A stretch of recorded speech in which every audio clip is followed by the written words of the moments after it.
Hello, freak bitches. There's another sort of mob consciousness that can erupt when it's considered carefully, applied ethically, morally, sensitively, with an open heart. Like, that can be done too. Like, there's a bunch of different states it can be achieved. You apply to, a human goes into an environment with love and radical acceptance, true, in the truest sense.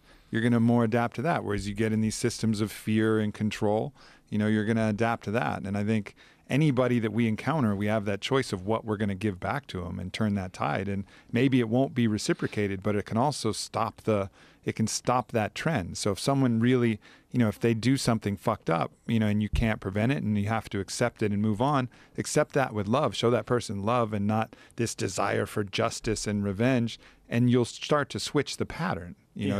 That's the only thing that ends the cycle. The only thing that ends the cycle ultimately is love. Like violence, you get something violent to you, then you do something violent to them, then you do something violent to you. And it continues to go until one person just holds like, man, I see your pain. I see where you're coming from. I see you as me. I'm sorry you've been driven to that state. I'm going to love you no matter what. And then all of a sudden that person's like, what the fuck? And then it can end that cycle. And I think that's what we got to do in society. That's what we got to do, the right and the left. Instead of continually shooting these barbs at each other, at some point the conscious people have to say, like, whatever you say, I hear you. I don't necessarily agree. Here's my point of view, but I'm going to love you. I'm going to love you as if you were me.